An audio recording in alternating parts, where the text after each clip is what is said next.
Kaleta chaos until nikapewa simu, then I find myself trending, right?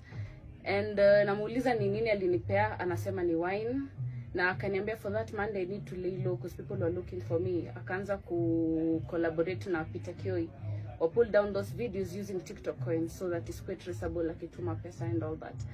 So akakataa nitoke the whole day. The whole thing iliniokoa ni the fact that the next day nilikuwa niende court, nilishikwa maandamano last week, so tulikuwa tu appear in court on Tuesday. Nikamwambia if I don't appear watu watanitafuta and an arrest warrant will be issued on my name.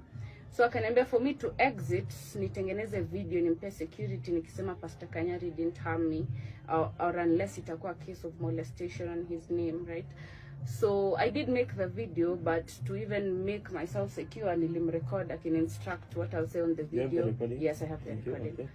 So the next day anakubali nitoke, but ananipea company. Anaambia mtu anipeleke na anirudishe. Inabidi hadi nikifika kwa koti namwambia nishikilie karatasi, navuka pale barabara na kuja, and then I ran away. So he's been looking for me, trying to get across to me. Anasema ambia Saada nitamsaidia anything, but as involve lawyers and all that. Any media. So the reason why I want to put it out on the media is to clarify my name. Yeah, but then that's exactly what he's fighting right now. Okay, so when you woke up, yeah, will you realize kuna kitu may happen? Yeah. Alikukula? For the lack of a better question. Just I don't remember, that's the thing. I went to the hospital to get tested results as Jatoka. Oh, as Jatoka. Yeah. Okay. But then I think he did. You think he did? Yes, I did. I do think he did. Okay. So that's without your consent. Yeah.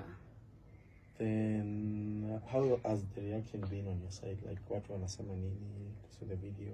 Okay, I've not yet gathered the courage to watch the videos. I only know because watu wameona na wanasema ni mbaya.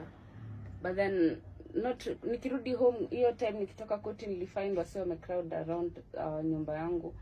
And then caretaker akaniambia wase walikuwa wanakuja kumuulizia kunihusu. So, but then the people of my area, the rapport I built was good. So kila mtu akaniambia as long as na stay huko, they'll protect me. Mali unaishi sasa. Yeah.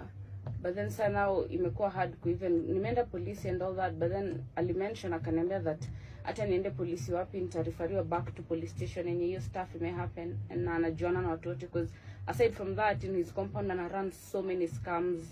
Akona young ladies in the compound wenye anamserve kama amemnilia wakimuita daddy, all of them, which is deeply disturbing. I don't know if that's not disturbing nani. So mtu kama huyo akona connection, so that's why nilifika polisi pato ananiambia niende huko side yake ya police station, and I didn't go.